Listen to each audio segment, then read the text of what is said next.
You know, I told you about a present, right? They said to show you the fact that we're real and solid and we're there. We're going to let you have 8 boats of oil. 8 boats. 8 big boats of oil. This was 2 days ago.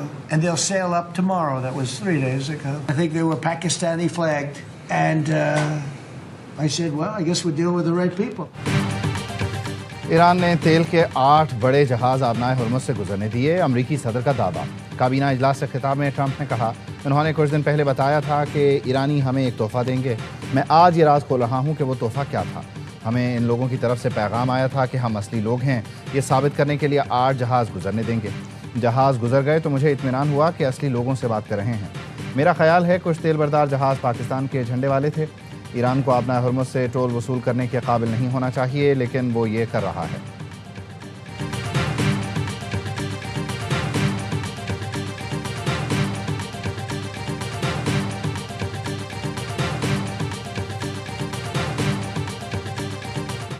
Iran to permanently abandon their nuclear ambitions and to chart a new path forward. We'll see if they want to do it. If they don't, we're their worst nightmare. In the meantime, we'll just keep blowing them away, unimpeded, unstopped. Well, there's not a thing they can do about it. They can't do anything about it, you know. I tell you, if they could, you'd be hearing about it. امریکی صدر Donald Trump نے کہا، معاہدہ نہ ہوا تو ایران پر بے رحمی سے حملے کریں گے۔ ایران کو معاہدہ کرنا ہوگا ورنہ امریکی حملوں کا سامنا کرنا پڑے گا۔ جنگ سے پہلے ایران نے مشرق وسطیٰ پر قبضہ کرنے کا منصوبہ بنا رکھا تھا۔ حملہ نہ کرتے تو ایران جوہری ہتھیار حاصل کرنے میں صرف 4 ہفتے دور تھا۔ ایران اپنے جوہری عزائم مکمل طور پر ترک کرے۔ ایران جوہری عزائم ترک نہیں کرتا تو اس کے لیے بدترین خواب ہوگا۔ معاہدے پر نہیں پہنچتے تو ایران پر مسلسل بمباری جاری رکھیں گے۔ ایرانی ہمارے طیارے نہیں مار سکتے۔ واشنگٹن میں تقریب سے خطاب میں ٹرمپ نے کہا، ایرانی قیادت بڑی بےتابی سے ڈیل چاہتی ہے، لیکن ایرانی رہنما کہنے سے ڈرتے ہیں۔ وہ ڈیل کا کہیں گے تو اپنے عوام کے ہاتھوں مارے جائیں گے۔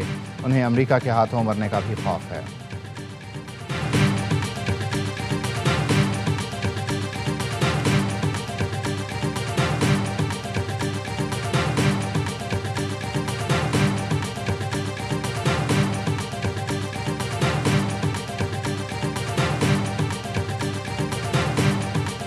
We have presented a 15-point action list that forms the framework for a peace deal. This has been circulated through the Pakistani government, acting as the mediator, and this has resulted in strong and positive messaging and talks. Iran جنگ سے نکلنے کا راستہ تلاش کر رہا ہے۔ امریکی نمائندہ خصوصی اسٹیو وٹکاف نے کابینہ اجلاس میں بتایا، 15 نکاتی فریم ورک تیار کر کے پاکستان کے ذریعے ایران تک پہنچایا۔ فریم ورک کے مثبت پیغامات آئے ہیں۔ اگر یہ ایران کو باور کرایا جائے کہ مزید تباہی کے سوا کوئی راستہ نہیں تو معاہدہ ممکن ہو سکتا ہے۔ ایسے اشارے مل رہے ہیں کہ پیش رفت ہو سکتی ہے۔ امن معاہدہ طے پا گیا تو یہ پوری دنیا کے لیے بہتر ہوگا۔ وٹکاف نے کہا، مذاکرات کے دوران ایران وقت حاصل کرنے کی کوشش کرتا رہا۔ ان کے پاس 60% تک افزودہ مواد کی بڑی مقدار موجود ہے۔ ایران نے امریکی تجاویز یک طرفہ اور غیر منصفانہ قرار دے دی۔ ایرانی حکام کا کہنا ہے، واشنگٹن حقیقت پسندی سے کام لے تو بات چیت کی راہ ہموار ہو سکتی ہے۔ غیر ملکی ایجنسی رائٹرز کے مطابق بدھ کی رات ایرانی عہدیداروں اور سپریم لیڈر کے نمائندے نے امریکی تجاویز کا جائزہ لیا۔ 25 روزہ جدوجہد رنگ لے آئی، ایران کی تاریخی فتح کا ماحول بن گیا۔ ایرانی قوم کی جدوجہد، افواج کی قربانیوں سے تاریخی فتح ملنے والی ہے۔ ایرانی اسپیکر محمد باقر قالیباف کہتے ہیں، کوئی بھی ایران اور ایرانی عوام کو الٹیمیٹم جاری نہیں کر سکتا۔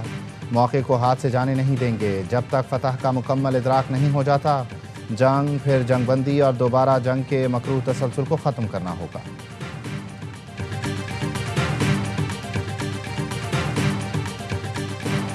امریکہ اور ایران پاکستان کے ذریعے رابطے میں ہیں۔ ایران امریکہ کے 15 نکات پر غور کر رہا ہے۔ نائب وزیر اعظم اسحاق ڈار کہتے ہیں، ترکی اور مصر سمیت دیگر ملک بھی سفارتی عمل کی حمایت کر رہے ہیں۔ پاکستان امن کے فروغ کے لیے پرعزم ہے۔ خطے سمیت دنیا بھر میں استحکام کو یقینی بنانے کے لیے کوششیں جاری رکھے ہوئے ہیں۔ خطے میں امن کے لیے سفارتی کوششوں اور رابطوں میں تیزی۔ وزیر اعظم شہباز شریف کا ملیشین ہم منصب سے رابطہ۔ شہباز شریف نے کہا، کشیدگی کم کرنے کے لیے مخلصانہ اور حقیقی کردار ادا کرتے رہیں گے۔ وزیر اعظم سے چینی سفیر کی بھی ملاقات، پاکستان کے کردار کو تعمیری قرار دیا۔ اسحاق ڈار کی ترک وزیر خارجہ اور اردن کے نائب وزیر اعظم سے ٹیلی فونک گفتگو۔ کشیدگی کے کمی کے لیے مسلسل سفارتی کوششوں کی اہمیت پر زور۔ CNN کا کہنا ہے، امریکی اہلکاروں نے بتایا، امریکی نائب صدر پاکستان جا سکتے ہیں۔ میٹنگ کے لیے ترکیہ کا آپشن بھی موجود ہے۔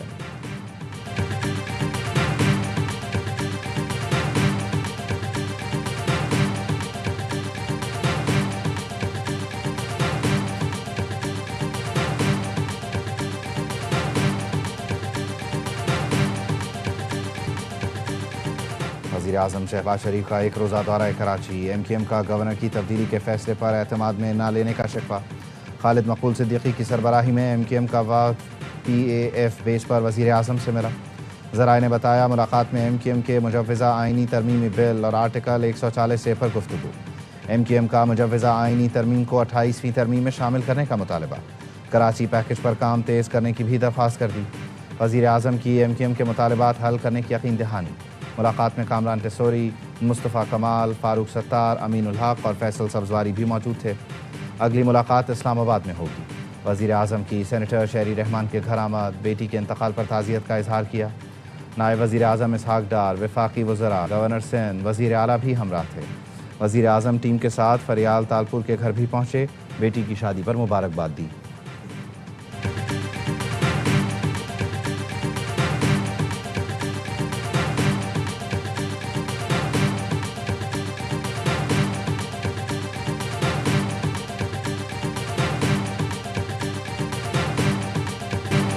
امریکہ اور اسرائیل کے ایران پر مہلک حملے جاری، شہداء کی تعداد 1937 ہو گئی، وحشیانہ حملوں میں 240 خواتین اور 212 بچے بھی لقمہ اجل بنے۔ متعدد ہسپتال، اسکول اور کھیل کے میدان ملیا میٹ ہو چکے، شہری ڈھانچے اور اہم تنصیبات کو شدید نقصان پہنچا۔ اسرائیل شہری علاقوں کو نشانہ بنا رہا ہے، اسرائیل کا پاسداران انقلاب بحریہ کے کمانڈر علی رضا کو شہید کرنے کا دعویٰ۔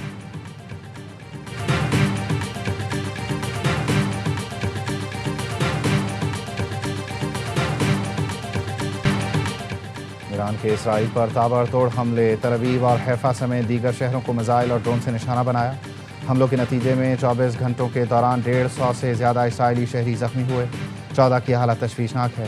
ایرانی فوج نے حیفا بندرگاہ میں اسرائیلی اسٹریٹجک مراکز کو نشانہ بنانے کا دعویٰ کیا۔ ڈرون کے ذریعے اسرائیل کے حساس اور اہم تنصیبات پر حملے کیے گئے۔ حیفا میں اسرائیلی لڑاکا طیاروں کے لیے استعمال ہونے والے فیول ٹینکس کو بھی نشانہ بنایا گیا۔ مشرقی بحیرہ روم میں اسرائیلی بحری جہازوں کی تیاری اور مرمت کے مرکز پر بھی ڈرون داغے گئے۔ ایرانی حملوں میں کئی عمارتیں اور گاڑیاں بھی تباہ ہوئیں۔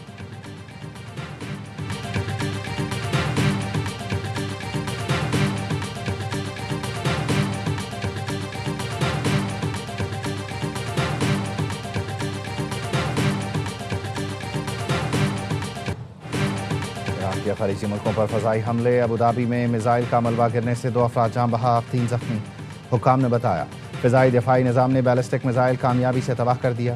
ملبہ سویحان اسٹریٹ پر گرنے سے 2 اموات ہوئیں۔ متحدہ عرب امارات، کویت، بحرین، سعودی عرب، قطر اور اردن کی جانب سے ایرانی حملوں کی شدید مذمت۔ مشترکہ اعلامیے میں کہا حملے خود مختاری، علاقائی سالمیت اور عالمی قوانین کی کھلی خلاف ورزی ہیں۔ ایران یا اس کے حمایت یافتہ گروہوں کے حملے ناقابل قبول ہیں۔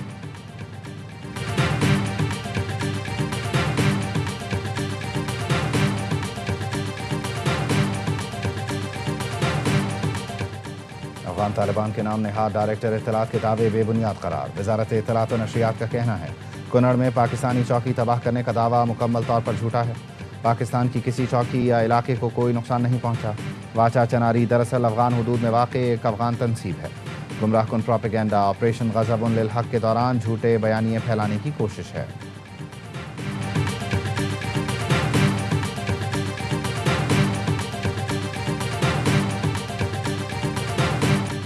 عمران خان کے بیٹے قاسم خان کی پاکستان کے GSP پلس اسٹیٹس کو متنازع بنانے کی کوشش۔ جنیوا میں بلوچ نیشنل موومنٹ کے رہنما نسیم بلوچ کے ساتھ پریس کانفرنس۔ پاکستان مخالف مطالبے پر سیاسی اور عوامی حلقوں کا شدید رد عمل۔ وفاقی وزیر اطلاعات عطا تارڑ کہتے ہیں کوئی سیاسی جماعت یا رہنما پاکستان سے بڑا نہیں ہو سکتا۔ یہ چاہتے ہیں پاکستان کو زر مبادلہ نہ مل سکے، ایکسپورٹ اور فیکٹریاں بند ہو جائیں۔ زلفی بخاری اینڈ کمپنی پاکستان کے خلاف سازشوں میں ملوث ہے۔ بیرسٹر گوہر کا کہنا ہے بانی کے بچوں نے جنیوا میں پاکستان کے خلاف کوئی بات کی نہ کریں گے۔ نواز شریف اور عطا تارڑ پاناما لیکس کا حساب دیں۔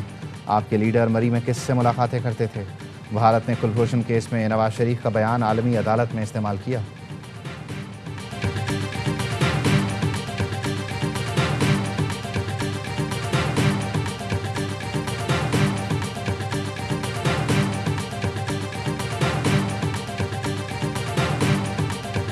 پاکستان سپر لیگ 11 کا ایکشن شروع ہو گیا۔ قذافی اسٹیڈیم لاہور میں مختصر تقریب ہوئی۔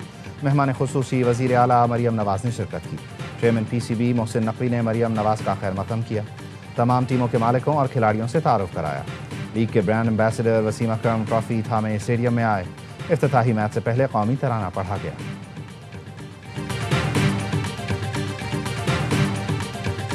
PSL کی دفاعی چیمپئن لاہور قلندرز کا سیزن 11 میں فاتحانہ آغاز. حیدرآباد کنگز مین ہوئی آؤٹ کلاس. لاہور قلندرز کی حیدرآباد کنگز مین کو 69 رن سے شکست. 200 رنز کے تعاقب میں حیدرآباد کی ٹیم 130 رنز پر ڈھیر ہو گئی. کپتان لبوشین 26، سوائلی 19 اور سائم ایوب 17 رنز ہی بنا سکے. حارث رؤوف، عبید شاہ اور سکندر رضا کے 2 شکار. میزبان ٹیم نے پہلے کھیل کر 6 وکٹوں پر 199 رنز بنائے تھے. فخر زمان کی نصف سینچری میچ کے بہترین کھلاڑی قرار پائے. کراچی کنگز کی ٹیم اپنی مہم کا آغاز آج کوئٹہ کے خلاف میچ سے کرے گی.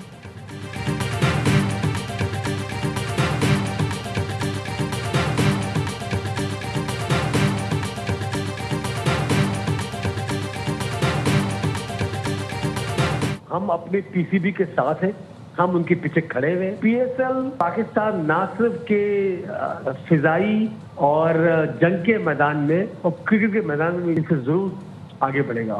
ہمارے اندر اسپورٹس مین شپ پوری ہے. P S L is the size کے حساب سے the largest cricket league in the world. اور جنگ کی طرح کرکٹ کے میدان میں بھی پاکستان ضرور آگے بڑھے گا. ہم پی سی بی کے ساتھ کھڑے ہیں.